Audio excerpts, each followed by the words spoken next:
Let's do the beastly baby. That'd be good. Just copy.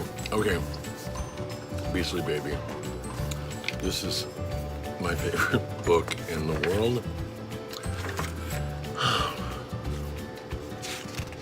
Okay. Once upon a time, there was a baby.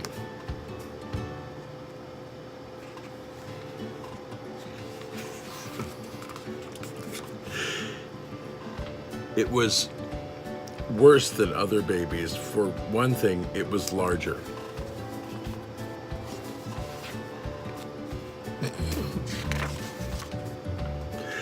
Its body was not merely obese, but downright bloated.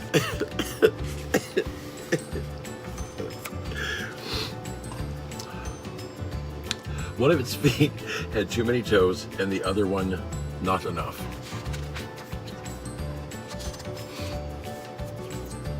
Its hands were both left ones.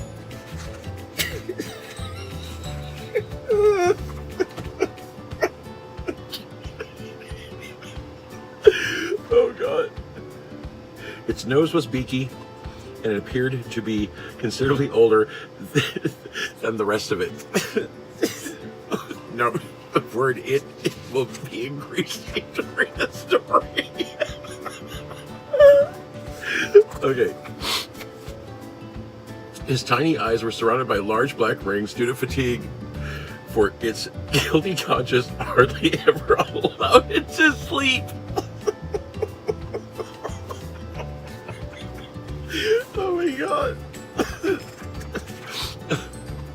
Buy the book to see the pictures. Okay. It was usually damp and sticky, for it wept a great deal. It was consumed by self-pity, which in this case was perfectly justified.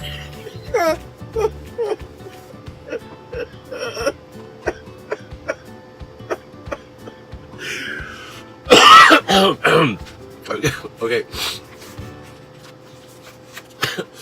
It was capable of making only two sorts of noises, both of them nasty. Oh, Lord. Okay.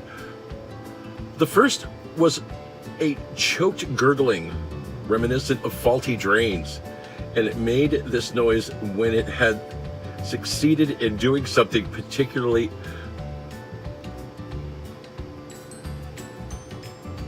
I think the word is disgusting.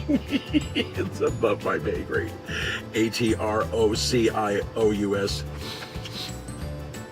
I'm sure it's a word I've heard 1,000 times, but anyway, okay, for now, moving on.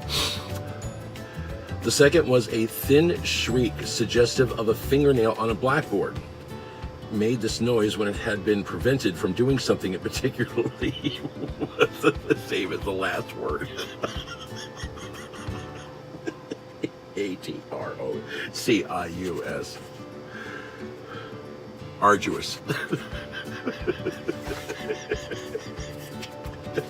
I guess. Okay. Fortunately, it was unable to walk. It had never been given a name since no one cared to talk about it, and when it was absolutely necessary to do so, it was referred to as the beastly baby. Dangerous objects were left about in hope it would do itself an injury.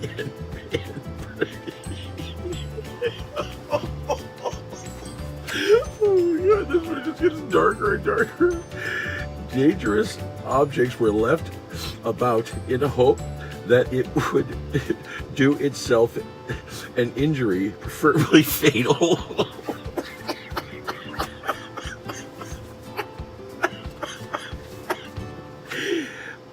But it never did. Instead, it hacked up the carpets with the knives. All right. Or burnt enormous holes in the upholstery with acid.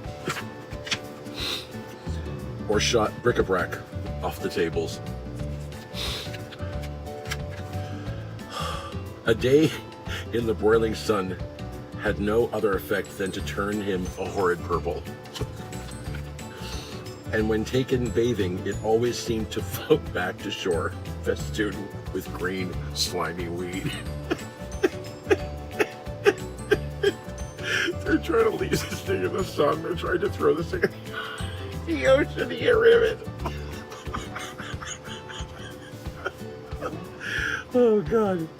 In public places, some officious person was certain to point out that it was in danger of being left behind. You left your baby. Inevitably, a policeman was looking on whenever it was just about to be momentarily set down on a doorstep.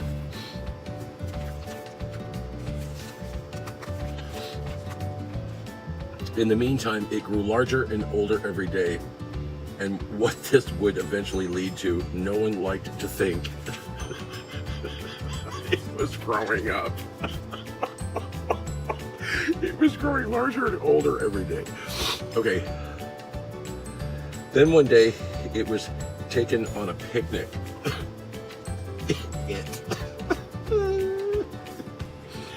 It was on an exposed ledge some distance from where the food was.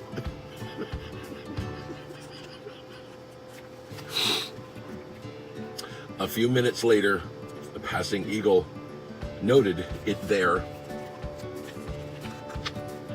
The eagle, having never before been presented with a classic opportunity, carried it off.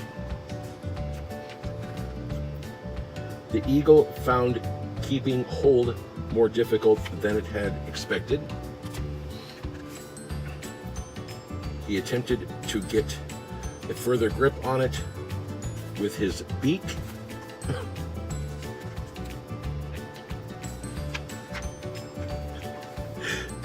There was a wet sort of explosion, audible for several miles. And that, thanks heavens, was the end of the beastly baby. Oh, God. I just love the audacity of it.